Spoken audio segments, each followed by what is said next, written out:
नमस्कार दोस्तों, मैं हूं प्रज्ञा और आप देख रहे हैं जर्नी ऑफ आवर सोल। दोस्तों, आज हम माइंड के बारे में विस्तार से समझेंगे। इसके पहले हमने चर्चा की है कि माइंड की कितनी अवस्थाएं होती हैं और कितने भाग होते हैं। सबसे पहले हम समझेंगे कि माइंड की कितनी अवस्थाएं होती हैं। रिवाइज करते हैं। माइंड की 4 अवस्थाएं होती हैं दोस्तों। पहली अवस्था होती है जागृत अवस्था। जागृत अवस्था यानी कि कॉस्मिक माइंड। हम अपना जो कॉन्शियस माइंड होता है, कॉन्शियस अवस्था में ही हम सारे कार्य करते हैं। दैनिक दिनचर्या के सोना, जगना, उठना, खाना और रोज़मर्रा के कार्य करना, वो हम सारे जागृत अवस्था में यानी कि कॉन्शियस अवस्था में ही करते हैं। इसके बाद होती है दूसरी सुषुप्ति अवस्था यानी स्लीप। जब हम रात में गहरी नींद में होते हैं और हमारा कॉन्शियस माइंड उस समय अनएक्टिव होता है, वो अवस्था होती है स्लीप अवस्था।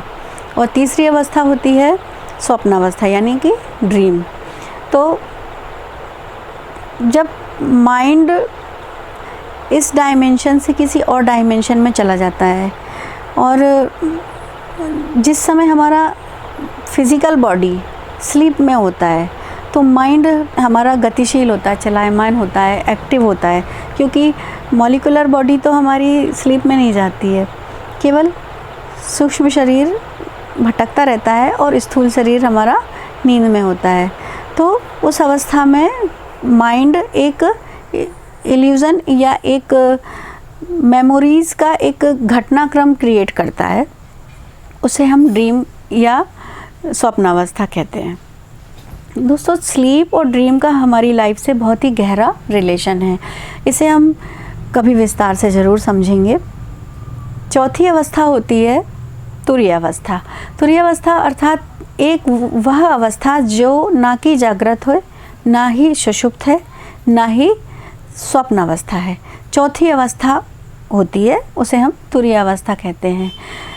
तुरीय अवस्था की स्टेट आने तक कोई भी मनुष्य नॉर्मल अवस्था में नहीं होता है। अर्थात ध्यान योग की गहरी अवस्थाओं को प्राप्त होने के बाद ये अवस्था प्राप्त होती है दोस्तों। यानी कि अष्टांग योग के 7वें चरण तक गहरे ध्यान की स्थिति में, धारणा ध्यान और समाधि की स्थिति में ही ये अवस्था हमें प्राप्त होती है। उसके लिए हमें गहन तपस्या करनी होती है और किस तरह से की जाती है ये हम बाद में समझेंगे विस्तार से। आज हम अवस्थाएं ही समझेंगे सिर्फ। तो 4 अवस्थाएं होती हैं। इसके अलावा माइंड के 4 भाग होते हैं, सेक्शन 1, 2, 3 और 4। ये हम पहले भी पढ़ चुके हैं, मैं रिवाइज़ करा देती हूँ।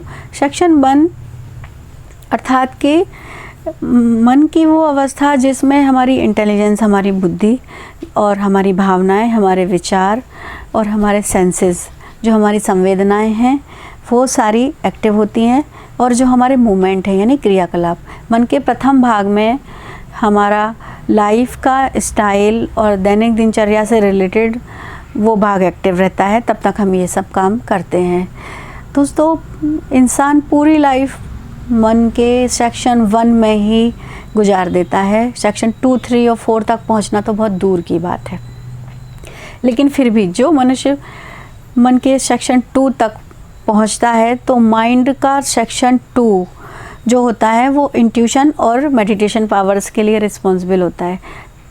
जिन लोगों का सेक्शन 1 पर कंट्रोल हो जाता है वो सेक्शन 2 तक पहुंच सकते हैं, यानी कि पूर्वाभास, इंट्यूशन पावर, सिक्स्थ सेंस का डेवलप होना और ध्यान की गहरी अवस्थाओं को प्राप्त होना, ये सब हम सेक्शन 2 को एक्टिव करके ही पा सकते हैं। माइंड का सेक्शन 3 जो है वो सिद्धियों और धारणा, ध्यान, समाधि के लिए उत्तरदायी होता है। जब ध्यान की हम गहराइयों को समझ जाते हैं और इस शरीर में छुपी हुई, भौतिक शरीर और सूक्ष्म शरीर में छुपी हुई बहुत सारी रहस्यमयी शक्तियों को जब हम अनलॉक कर लेते हैं, उनको सीख जाते हैं, योग की विभिन्न विधियों के द्वारा उनको हम अनलॉक कर सकते हैं, उनको ओपन कर सकते हैं। तो जब उस अवस्था तक हम पहुंचते हैं तो हमें कई सारी सिद्धियां और शक्तियां प्राप्त होती हैं। ये सारी शक्तियां माइंड के सेक्शन 3 को एक्टिव करने से ही प्राप्त होती हैं। इसके बाद होता है माइंड का सेक्शन 4 यानी कि एक ऐसी अवस्था जो अनुभव से परे है, जिसे हम अपने एक्सपीरियंस से शब्दों में या किसी भाषा के माध्यम से नहीं बता सकते हैं। वो गहरे ध्यान और गहरी समाधि की अवस्था होती है, जिसे कि किसी भी अवस्था या किसी भी अनुभव में बयान करना कम शब्दों में कहने के बराबर होगा, इसलिए उसे अनुभवातीत अवस्था कहते हैं। तो हमने माइंड की अवस्थाएं और माइंड के सभी भागों को समझा। इसके बाद हम समझेंगे कि कॉस्मिक माइंड क्या है। दोस्तों, जिस तरह से हमारा मन है उसी तरह से इस पूरे ब्रह्मांड का एक मन है। पूरे ब्रह्मांड का मन अर्थात जिस तरह से वायुमंडल में, वातावरण में, पूरे ब्रह्मांड में, चराचर जगत में, सब जगह जिस तरह से हवा विद्यमान है, जिस तरह से वायु का फ्लो है, एयर का फ्लो है सब जगह, उसी तरह से एक ब्रह्मांड का माइंड होता है, यानी कि कॉस्मिक माइंड, जिसे हम यूनिवर्स का माइंड या कॉस्मिक माइंड भी कहते हैं। तो वही माइंड हमारे माइंड से जब कनेक्ट होता है तो वो हमें अनुभव कराता है कि ये दुनिया क्या है।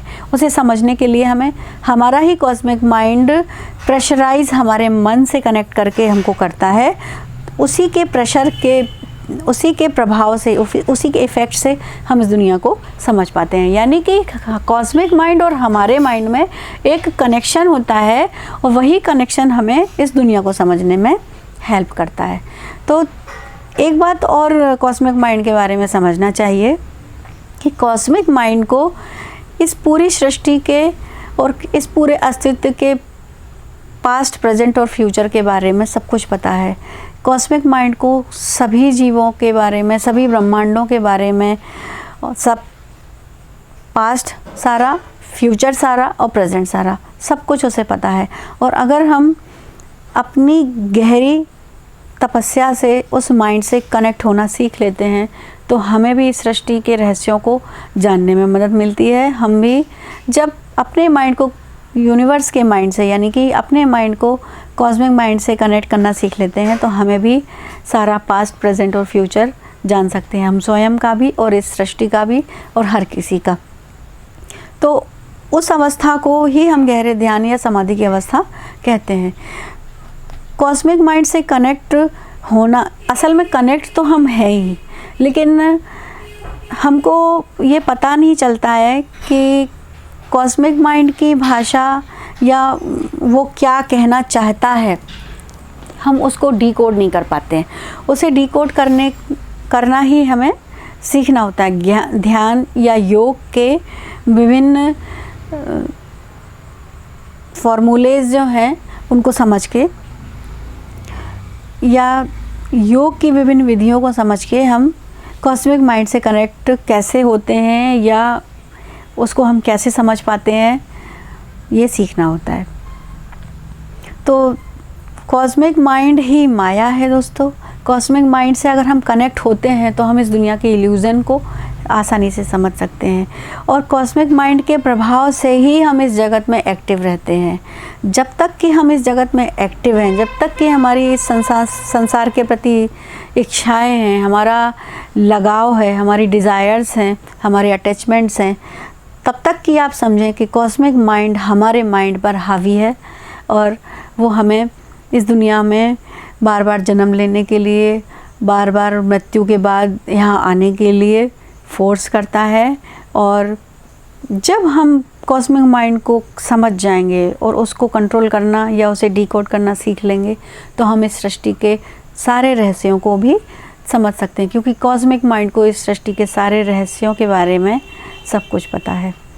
आज के लिए इतना ही दोस्तों। इसी तरह के रहस्यों को अगर आप समझना चाहते हैं तो हमारा चैनल सब्सक्राइब करें, लाइक करें, शेयर करें और कमेंट करना ना भूलें दोस्तों। आगे भी हम आपके साथ बने रहेंगे। धन्यवाद।